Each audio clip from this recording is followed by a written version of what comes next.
Hello बच्चों, कैसे हैं आप? पढ़ाई वढ़ाई सही से चल रही है?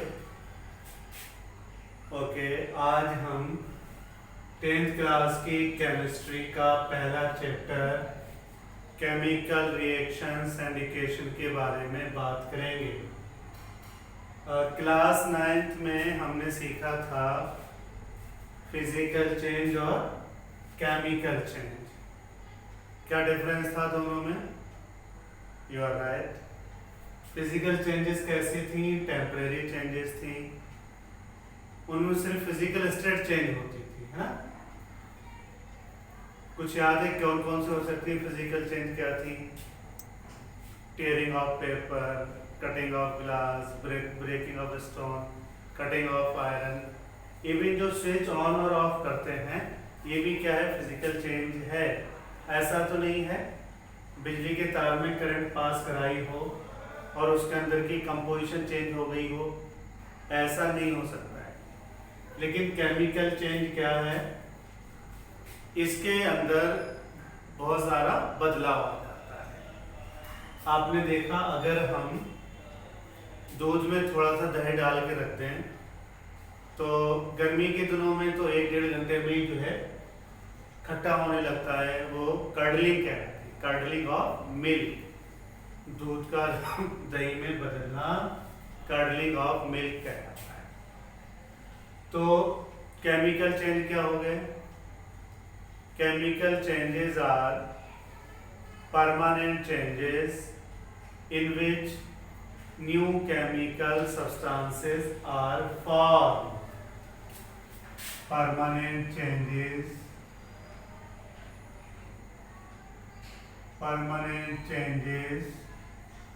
in which new chemical substances are formed. Permanent changes in which new chemical substances are formed are called as chemical changes. For example, curdling of milk, burning of paper, burning of candle, burning of magnesium ribbon. All these are the chemical changes. And the process of chemical change is called as chemical reaction. Process of chemical change is called as chemical reaction. Chemical change की process क्या कहलाएगी? Chemical reaction. Okay, तो आप लोग list करिए, comment करके बताइएगा 10 chemical changes, examples of 10 chemical changes. ठीक है, अब इसमें होता क्या होगा? Permanent changes, chemical changes are permanent changes. हम ये कह रहे हैं तो क्यों कह रहे हैं? मान लीजिए कि एक दफा दूध से दही में बदल गया ये, तो ये अपनी क्या, सलमान खान की किसी की नहीं सुनता है। फर्ज करो मैं आपके घर चाय पीने आ गया, आपने अपनी मम्मी से कहा सर आए चाय पिलवा दीजिए। वो कह रही बेटा मैंने तो जो था दूध में दही डाल दिया, वो दही जमने जा रहा है। अब आप कितनी मन्नतें करिए, हाथ जोड़िए कि प्लीज आप दूध में बदल जाओ, नो। इसीलिए क्या हो गई है? Permanent change. Chemical changes are permanent changes. ठीक है, मान लीजिए क्या हुआ? 2mg plus O2 equals to 2mg। इस रिएक्शन से वाकिफ होंगे, 9th क्लास में अगर एक्टिविटी की होगी तब भी टीचर ने कराया होगा। Burning of magnesium ribbon and formation of magnesium oxide. इस दौरान क्या क्या होता है? हीट रिलीज होगी, लाइट पैदा होगी, और कुछ साउंड भी पैदा होगी। नेट पे देखिएगा, बर्निंग ऑफ मैग्नीशियम रिबन जो है उसमें एक साथ 3 तरह की एनर्जी रिलीज होती है, ठीक है। अब एक दफा ये मैग्नीशियम ऑक्साइड बन गया, ये वापस नहीं जाने वाला है, इसलिए हम क्या कर रहे हैं, chemical changes are permanent changes in which new chemical substances are form. लेकिन अभी मैंने कहा बर्निंग ऑफ कैंडल, अगर हम कैंडल की बात करें तो कैंडल में क्या होता है, पहले तो ये मेल्ट होगा, जिस वक्त ये मेल्ट हो रहा होगा उस वक्त ये क्या कहलाएगा, फिजिकल चेंज। लेकिन जब ये जलने लगेगा तब ये कहलाएगा केमिकल चेंज, फिजिकल चेंज और केमिकल चेंज, ठीक है। ऐसे क्या होगा, अब एक दफा ये मैग्नीशियम ऑक्साइड बन गया, मैग्नीशियम रिबन जल गया, अब वापस ये नहीं आ सकता है, इसलिए हमने क्या कहा, majority of the chemical reactions are permanent changes. या हम लोग क्लास 11th में इसका नाम देने वाले हैं इरिवर्सिबल चेंजेस। क्या नाम देंगे, इरिवर्सिबल चेंजेस। एक बार जो हो गया ये वापस नहीं आने वाला है, ठीक है। और ये प्रोसेस क्या कहलाई थी, बोलिए, chemical reaction. The process of chemical change is called as chemical reaction, ठीक है। और एग्जाम्पल क्या क्या हो जाएंगे, ripening of the fruits, digestion of food, respiration, decomposition of organic matter, fermentation. Sugar जो है ये धीरे धीरे डिकम्पोज होती रहती है और अल्कोहल में चेंज हो जाती है, उसको हम कहते हैं, आपने बायोलॉजी में पढ़ा होगा या पढ़ेंगे, anaerobic respiration. So fermentation is a type of anaerobic respiration. जब ये बॉडी के बाहर होता है तब क्या बनता है, अल्कोहल बनता है। मसल्स के अंदर बनता है, याद है, ग्लूकोज किसमें चेंज हो जाता है, लैक्टिक एसिड, ओके। तो ये क्या हो गया, डाइजेशन हो गया, रेस्पिरेशन हो गया, बेथरिंग ऑफ रॉक्स हो गया, राइपनिंग ऑफ द फ्रूट्स हो गया। लोग क्या करते हैं, कुछ चीजें खाने की फेंक देते हैं, वो सड़ती रहती है, बदबू आने लगती है, तो वहां पर क्या हो रहा है, केमिकल चेंज हो रहा है। ऐसे चेंजेस जो होते हैं हमारी बॉडी के अंदर होते हैं और बहुत सारे प्रोडक्ट बनते रहते हैं, और इन रिएक्शन का नाम देते हैं हम बायोकेमिकल चेंजेस। आप लोग आगे चल के पढ़ेंगे, ब्रांच बन जाती है बायोकेमिस्ट्री। आपको सुन के हैरत होगी, thousand of reaction take place in our body continuously, okay. आपने पढ़ा सेलुलर रेस्पिरेशन है, सेल के अंदर है, मसल्स के अंदर है। रेस्पिरेशन क्या होती है, हमारा सोचना, हमारा गुस्सा करना, हमारा रोना, हमारा मुस्कुराना, जितनी भी बॉडी की एक्टिविटीज होती हैं सब बायोकेमिकल चेंज की वजह से होती हैं। या आप लोग अभी पढ़ेंगे नर्वस सिस्टम में, तो वहां पर नर्व्स के बीच में जगह खाली होती है, उसे साइनेप्सिस कहते हैं। उस साइनेप्सिस के अंदर भी सोडियम पोटेशियम आयन मैसेज को ट्रांसफर करते हैं, वहां पर भी क्या होता है, केमिकल चेंज होता है, ठीक है। अब एक सवाल ये होता है, जैसे मैंने कहा, chemical changes are permanent changes in which new chemical substances are formed and these new chemical substances have different chemical properties. इसको एक बहुत छोटी सी रिएक्शन से हम समझने की कोशिश करेंगे और इसको मजे लेके पढ़ते हैं। 2H2 plus O2 gives 2H2O। गौर फरमाइए साहब, गौर फरमाइए। तो क्या होगा, हाइड्रोजन जलती है, ऑक्सीजन जलाती है, और एक बार जब ये पानी बनेगा ना जलेगा न जलाएगा, हैं? हाइड्रोजन कहने लगे अपन से पंगा नहीं लेने का, अपन बहुत बुरी तरह से जलती है। ऑक्सीजन की आवाज आई, अच्छा बेटा तो फिर जलाता कौन है? कहे हैं यार तू तो अपना ही है, तुम ही जलाते हो। लेकिन पानी कहने लगा भाई माफ करना, अब ना हम जलते हैं न जलाते हैं। पीछे से क्लोरीन ने सर पकड़ लिया, भाई हुआ क्या है आखिर? कह रहे हैं मित्र अब केमिकल चेंज हो चुका है, अब इसका पोस्टमार्टम करते हैं, जो आगे चल के भी हमारे काम आने वाला है कि केमिकल चेंज का रीजन क्या होता है। बच्चों हम इसे 9th क्लास में पढ़ चुके, मॉलिक्यूल है, ये मॉलिक्यूल है, हमें अच्छे से पता है मॉलिक्यूल जो है एटम के मुकाबले में क्या होता है? ज्यादा रिएक्टिव होता है। तो होता क्या है, अच्छा एक बात और है, जब तक हमें स्पार्क नहीं करेंगे जलेगी नहीं। अपने आप नहीं कि हाइड्रोजन रखी हुई ऑक्सीजन रखी हुई अपने आप आग पकड़ जाए, कहीं पर पेट्रोल रखा हुआ है और ऑक्सीजन भी अपने आप आग पकड़ जाए, ऐसा मुमकिन नहीं है। अब हम इसको दिखाते हैं, मॉलिक्यूल को ऐसा दिखा सकते हैं।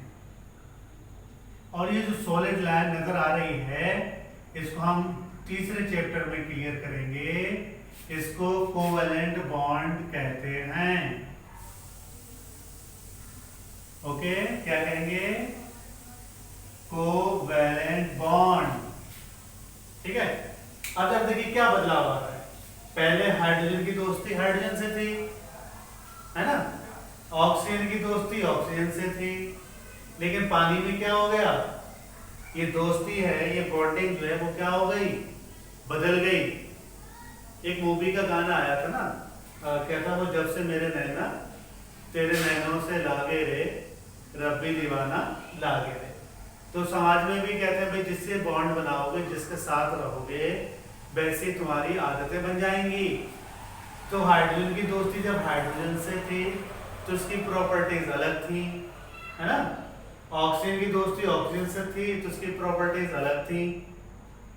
अब यहाँ पर क्या होगा? ऑक्सीजन हाइड्रोजन की दोस्ती हुई तो उसकी प्रॉपर्टीज क्या हो गई? चेंज हो गई। अब यहाँ पर हम थोड़ा सा आगे की बात अगर कर लें, 10th क्लास पास करने के बाद हमारे जहन में ये बात बन जानी चाहिए कि केमिकल चेंज का मेन कॉज क्या था। तो हम कहेंगे इन chemical change is that process in which old bonds break and new bonds are formed। पुरानी दोस्ती खत्म होगी तभी तो नए दोस्त बनेंगे। आजकल जो बच्चे बड़े हो जाते हैं रिलेशनशिप में रहते हैं, तो जब तक ये पुराना रिलेशन जो है नहीं तोड़ेंगे तो नई दोस्ती हो ही नहीं सकती। ठीक है,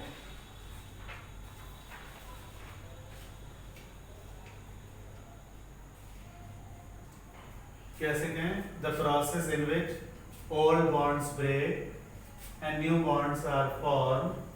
तो इसमें देखेंगे पुरानी दोस्ती खत्म हो जाएगी, नई दोस्ती बन जाएगी। अच्छा, यहाँ पर थोड़ा सा आइडिया दे दूं मैं आपको, बॉन्ड क्या होता होगा, ये रिश्ता क्या कहलाता है?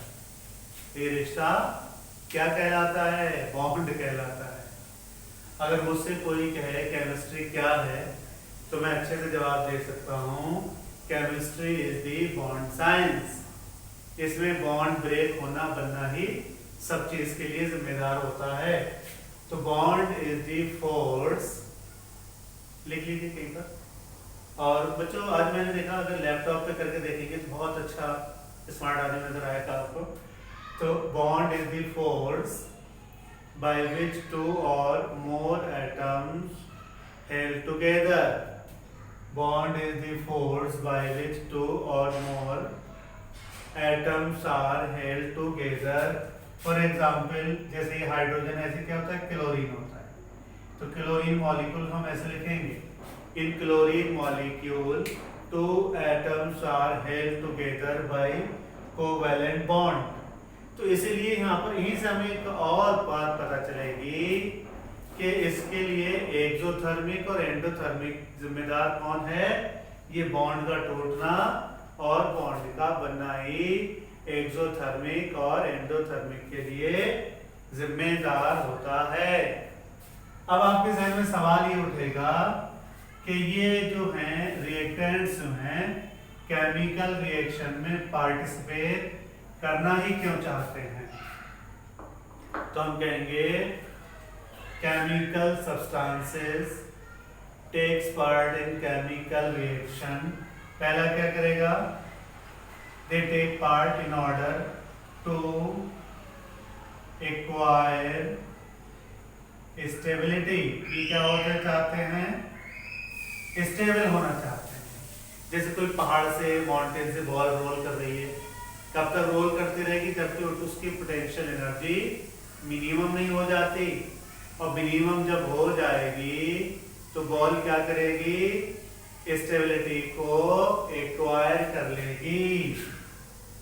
मिनिमम एनर्जी, मिनिमम, ये क्या करना चाहते हैं? मिनिमम एनर्जी को एक्वायर करना चाहते हैं। The tendency to acquire stability, the tendency to acquire minimum energy, and if elements are there then elements have tendency to take part in chemical reaction because they tends to acquire stable electronic configuration, stable electronic configuration। क्या करना चाहते हैं? अपना configuration stable करना चाहते हैं। ठीक है, ओके। अब ये सवाल पैदा होता है कि हमें पता कैसे चलेगा केमिकल रिएक्शन हुई है या नहीं हुई है? तो हम बात करेंगे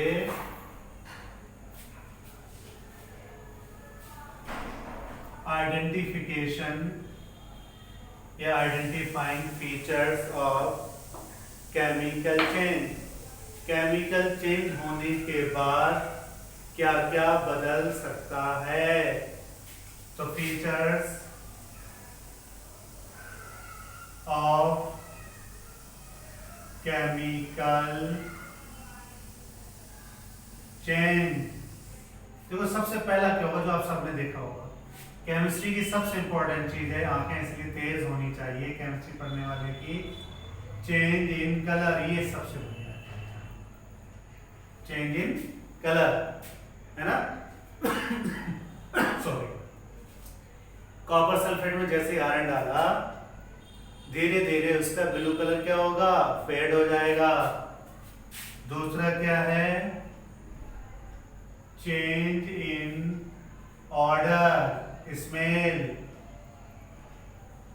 ठीक है, और क्या होगा? Change in colour, change in order. दूसरी पहचान क्या है? Change in temperature.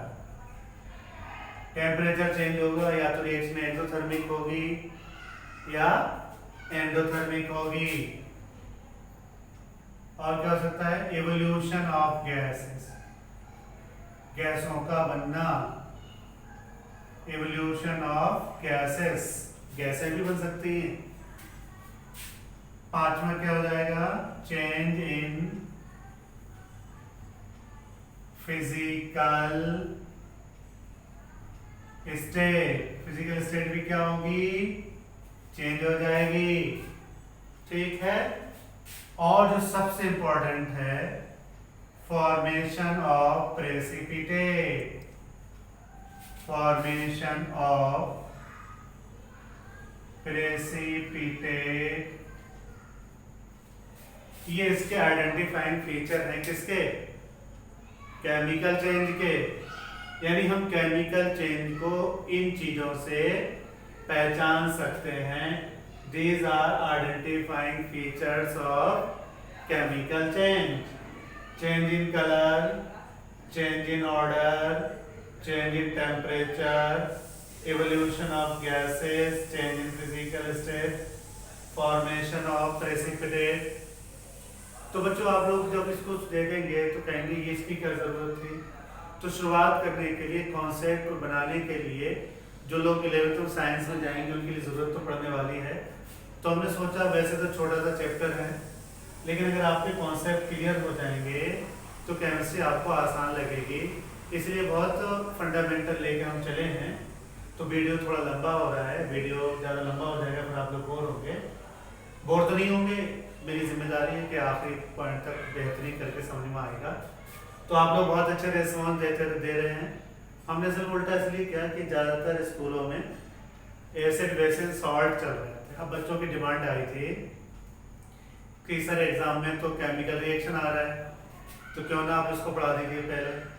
तो हमने वो चैप्टर पूरा करने के बाद इस पे लिया है, और ये चैप्टर जब पूरा हो जाएगा तब हम फिर इसके क्वेश्चन आंसर करेंगे।